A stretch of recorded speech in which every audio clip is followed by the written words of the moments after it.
साहेबांना मी जे पाहिलं हे फक्त आणि फक्त शिवसैनिकांमध्ये पाहिलं. मला एकही आठवण जी आहे ती लहानपणाची आठवत नाही की शिंदे साहेबांनी जे आहे माझ्या बरोबर जे आहे हे चांगले क्षण जे आहे ते त्या ठिकाणी व्यतीत केले असतील. कारण की सतत लोकांसाठी आम्ही नेहमी पहिलं खूप त्यांना कंप्लेंट करायचो, अरे आमच्यासाठी कधी वेळ देणार, आमच्यासाठी कधी वेळ देणार.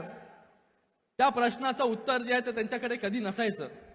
आम्ही ठरवायचो कधी कधी आम्हाला जो आहे तो त्या ठिकाणी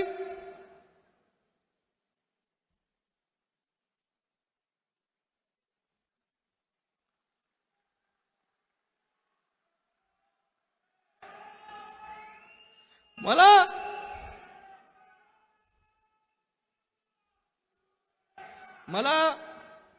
पण अभिमान आहे माझ्या बापाचा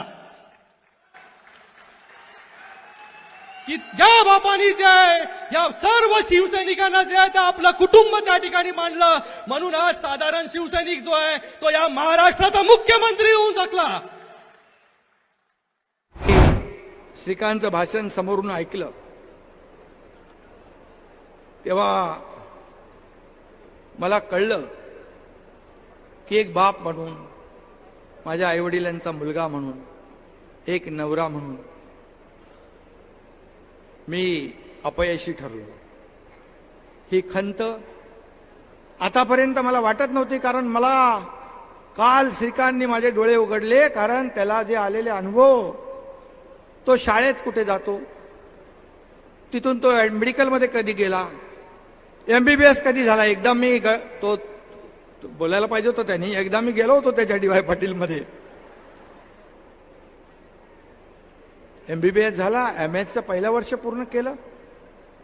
नंतर त्याला निवडून येण्यासाठी कल्याण डोंबिवली मतदारसंघामध्ये सुशिक्षित तरुण चेहरा पाहिजे म्हणून त्याला उभा केला.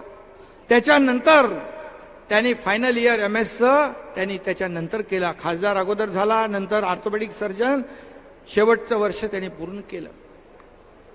खरं आहे, त्याला कोणीतरी विचारलं, तुझ्या वडिलांच्या बरोबर, परिवाराच्या बरोबर इतक्या वर्षामधले काही आठवणी सांग. काय सांगणार तो आठवणी, काय सांगणार.